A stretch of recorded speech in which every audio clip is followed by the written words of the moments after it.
that understanding of, well, I've been studying thought for a while, but now I want to study why I can't get access to it. That was my sort of pivotal transition where I had this thought about keeping track of access and what it looks like in spaces both domestic to the US and abroad.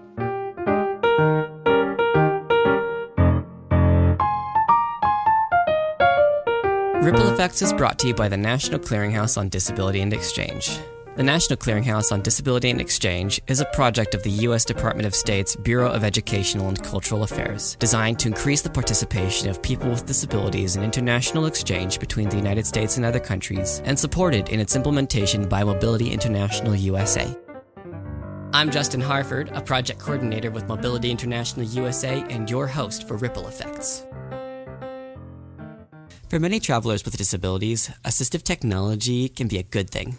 Smartphones offer a variety of applications that you can use to gather information about the environment around you while seeking assistance when needed. A wheelchair or cane can be somebody's key to getting around, with or without help from others.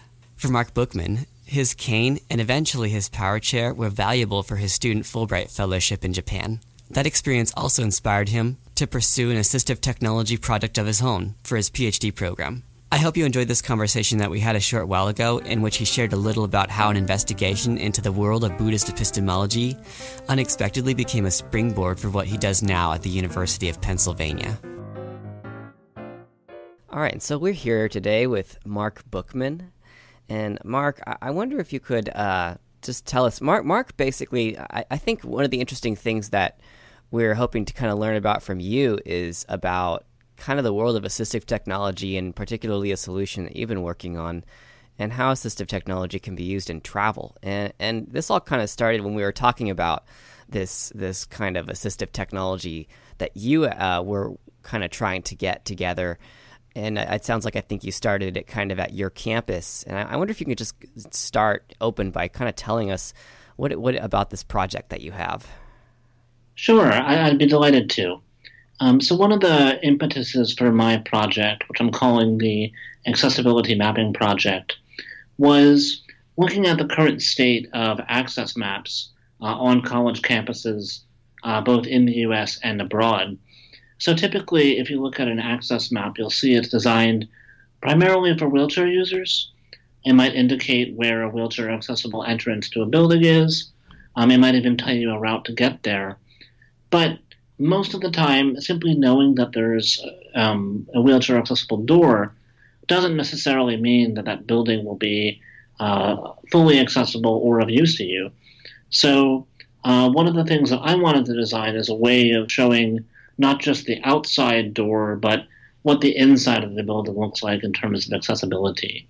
So how do you navigate around, say, for example, stairs inside of a building? Or does the building have a gender-neutral bathroom or a lactation space? Or does it have braille or tactile signage outside of the rooms? I wanted ways of being able to know what I was going to encounter once I got there, so I could determine what parts of the building would be relatively more or less accessible to me. And I also wanted a way for talking about the intersectionality of college campuses in terms of the access we experience. So, for example, even if I go online to a college website, I might have access to, yes, every room has braille signage, yes, the building has a wheelchair-accessible door to get into it, but I might not know that the braille signage is above height for a wheelchair user. Mm-hmm. So having the individuals who navigate college campuses have the opportunity to implement their own or gather their own data and create their own solutions was one of the main driving forces behind the project. Is how do you gather that information and how do you display it? So kind of with that foundational question in mind, I started thinking about some of the technological tools that I've seen for gathering and displaying action or real-time pictures of spaces changing. And actually one of the first ones that came to my mind was the mobile app Waze. So I'm not sure if you're familiar with Waze. You know, I have heard about it, I think, but I'm not sure I'm familiar with the details, so. Sure, I'd be happy to kind of give a brief description, but it's a GPS style application where it'll help you navigate from point A to a point B, and along the way, if there's a traffic accident or construction on the road, users of that application can hit a button on their phone, and it'll pop up on the screen for other users to see. Right. So I took that concept and said, well, what would happen if we could apply that same logic to keeping track of where wheelchair accessible doors are, or where a lactation space might be, or if an elevator is functioning. Exactly. And how do we keep track of all that information in real time was really my priority. Oh, sorry, go on. And this all kind of started like when you were on a trip to Japan, right? When you were studying in Japan, right? Exactly. So I did a Fulbright to Japan in 2014, and while I was there, I'd been to Japan a couple times before, but actually at different stages of progression of my condition that made me use a wheelchair. So the first time that I went to Japan was in 2008, and I was walking. I went again in 2012, and I was using a cane most of the time. And I went again in 2014 when I was in a wheelchair full time. And it was really that the transition of going back to the same spaces and seeing each time how places that I used to go that I couldn't get into anymore, I started thinking, well, how would I know that? Like, how would I know where I can and can't go? And it became a major concern when I was doing my Fulbright in 2014, because I was doing research on Buddhist thought and epistemology, and I wanted to go to a ton of temples and shrines. But as anyone who researches buildings that are over 1,000 years old might tell you, they're not the most accessible for wheelchair users. No. So as I was trying to go around and get access to these temples that had been there for some time, I realized, well, this one has stairs, or this one has some other statue out front. And I couldn't really get around, and I wanted a way of knowing which ones would work for me and which ones wouldn't. And that understanding of, well, I've been studying thought for a while, but now I want to study why I can't get access to it. That was my sort of pivotal transition, where I had this thought about keeping track of access and what it looks like in spaces both domestic to the U.S. and abroad.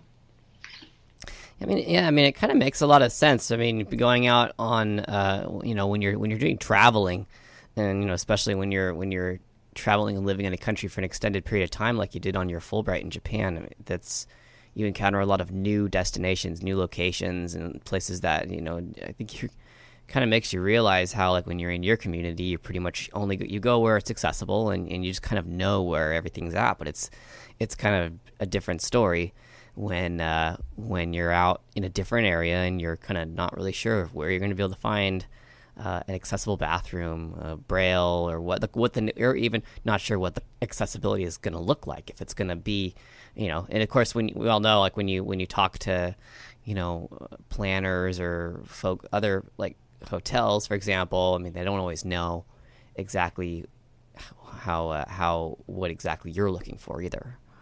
Exactly. So there's kind of two things to say there. The first of which is, one of the foundational aspects of my work with this application and my research in general is figuring out how to get as many voices to the table so we can get as many perspectives on access as possible when describing spaces.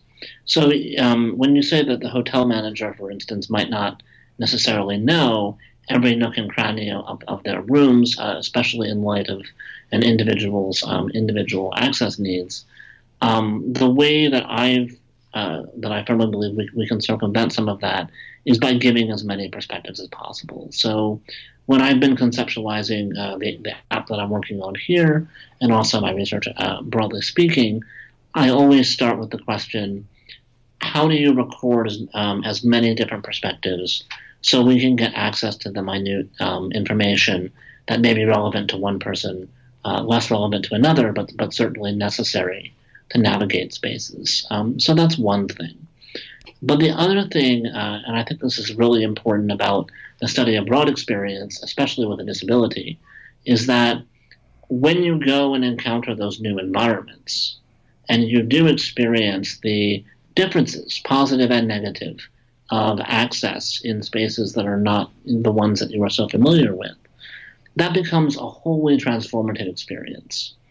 Because as soon as you recognize that there are different standards of access, or there are different types of disabilities that are prioritized with accommodation in some spaces as opposed to others, that lets you return home and completely reimagine the spaces that you work in every day. You're now paying attention to details of access that maybe were not so relevant to you, but might be relevant to other people. And it allows for a broader conversation to happen about what access means and how do we include as many people as possible. Yeah, that makes a lot of sense. And I mean, this is kind of interesting too, because I mean, it seems like I don't know that we've really talked so much about this on this podcast really, but as far as like how assistive technology, the kind of impact that it can make to give people with different kinds of disabilities access to opportunities for international exchange. And I mean, I know that like when I was traveling, assistive technology for me was a really broad definition. It was photocopy machines, it was my slate and stylus, which was like a implement for writing Braille by hand. It was my smartphone, which had different mapping, a compass application on it, and other things that I used. And of course now, I mean, the technology is a lot even more than when I was overseas 10 years ago. And I mean, I wonder if you can share any thoughts about like how you've seen in other parts of your experience how AT has kind of impacted your experience in all of the extensive travel that you've been doing in Japan. Sure. So I think I mentioned earlier that my condition has progressed over time, and I've used multiple types of assistive devices, whether it's a wheelchair, whether it's a cane, in terms of my physical mobility. And I've certainly seen each of those devices give me access to some spaces as opposed to others. And one of the main sort of through lines of my experience with respect to AT has been looking for housing and finding housing, right? Because when you look for housing in a wheelchair, for instance, you have a very different experience than looking for housing with a cane. So you need to make sure that your doors are wide enough, for instance, to be able to accommodate a wheelchair, not only in the front door, but in the bathroom and in many other rooms as well. And in a space like Japan, specifically Tokyo, where space in general is at a premium, you find that many rooms have narrowed bathrooms, or that their doorways have a step up front, and there are many barriers inside of the home to encounter before you even go outside and take your first steps towards your institution, towards the spaces that you're going to be studying and researching at. So it starts there, and that's where assistive technology has helped, whether it's having a ramp to navigate, to overcome the staircase that I have to step up into my room, or if it's getting access to a specialized toilet that is at my wheelchair height, if it's having access to digital communication technologies. So if I can't get into the classroom, I have other ways of participating by Skyping in, or even participating in podcasts like this, where if I'm speaking to someone across the country, it might be difficult to get there in a wheelchair, but I can do that because of the technologies available to us now. Yeah, Skype, opportunities for remote exchange. Yes, exactly. Yeah. Technology has been a really key factor for me in shaping the experiences that I've had, shaping how I think about them, and shaping how I act on them. Really, it's instrumental, and it's really important to know what type of technologies are available to you once you arrive or while you're doing your study abroad, and figuring out access to that information in terms of what you can get access to and what type of new pathways that will open. That's kind of the really crucial step for me, is making sure that we have enough information to move forward. And again, that's the driving force behind the projects that I'm working on in my research and in this application as well. Well, I really appreciate those thoughts, and I think that's really helpful. I think that, and I really appreciate the time that we've had with you. And I think now, as we're kind of closing up, I wonder. We heard that you mentioned that you got a Fulbright, and of course, but you've been back to Japan multiple times. I wonder if you could tell us about that, about your Fulbright opportunity, for maybe some people who might not be fully familiar with the many different opportunities that are available with the Fulbright, and kind of tell us about the one that you found. Sure. So my Fulbright had me go back to Tokyo for a year. I was there for 1 year. And when I was there, I was affiliated with a university, Toyo University. And my affiliation allowed me to take classes at that time in 9th century Buddhist epistemology and classical Chinese. So your standard fare, everyone does that. Oh, yeah, right. But just light reading. Yeah, exactly. But in addition to those classes, that was a very small part of what I did, I should say. Most of what my time was spent doing was going around the country and meeting people. This was basically like a research grant that you did. Yes, that's correct. So it was a research grant that allowed me to continue my undergraduate thesis, which was working on comparative philosophy in ancient Greece and Japan. But while I thought I was going there to study, comparative philosophy, the experience that I had was quite different. Yeah. I did spend some time in the classroom, and I certainly met many friends. To this day, I stay in contact with most of them. But you're going to be going back, probably visiting some of them in about a year, maybe. Yeah, well, sooner than that, actually. I'm headed to Japan for a year on a Japan Foundation grant starting in August. A lot sooner. Wow. Yeah. So currently knee-deep in the prep work for that. But most of my time was actually spent outside of the classroom, either going to temples and working on field sites, or just walking around town and meeting people. I found out very early on that because I encountered all of these barriers, because I had the mindset of an American who was used to a certain standard of accessibility, and I was encountering a different standard, that became a talking point that many people around me wanted to talk about. Huh. So as I was just going about my day and I couldn't get into this restaurant, or I was able to get into this study space that might have been impossible in the U.S., I took those moments as opportunities to talk to people around me, and really started fostering connections, where one day I was up in the mountains at this pristine temple meditating, and the next day I'm giving a conference talk alongside Her Imperial Highness Princess Takamado of Japan.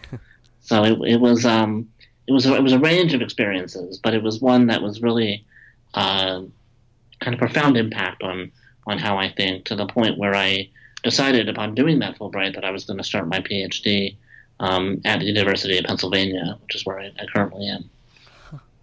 Wow. Well, congratulations. I mean, there you go, folks. You can, a Fulbright, it's an amazing opportunity. It's not just classes, it's independent research, and we have plenty of information about the Fulbright on our website, and including past webinars, and you can follow our newsletter for if we have any future webinars. And I just want to say, Mark, thank you so much for the time that you've spent with us, and we hope you'll have a great next trip stay in Japan. Well, thank you very much again, and it's been wonderful being here. And really, I have to just say one final thing, which is I've worked with MIUSA now for quite a while. I think I reached out first when I was going to Japan in 2012, and the resources that you guys have are phenomenal for individuals with disabilities studying abroad. So I would encourage everyone listening to seek out those resources and take the plunge, because really it's a phenomenal experience. Thanks, Mark. And we didn't pay him to say that, folks. So yeah, email clearinghouse@myusa.org if you want to learn more about these opportunities. And thank you so much for that, Mark. I appreciate it. Of course. And that concludes Ripple Effects, Travelers with Disabilities Abroad. If you enjoyed today's episode, please consider subscribing and sharing with your friends. If you really feel positively about us, we would appreciate it if you would leave us a review on iTunes. All of those things will help us get the word out to more people. See you next time.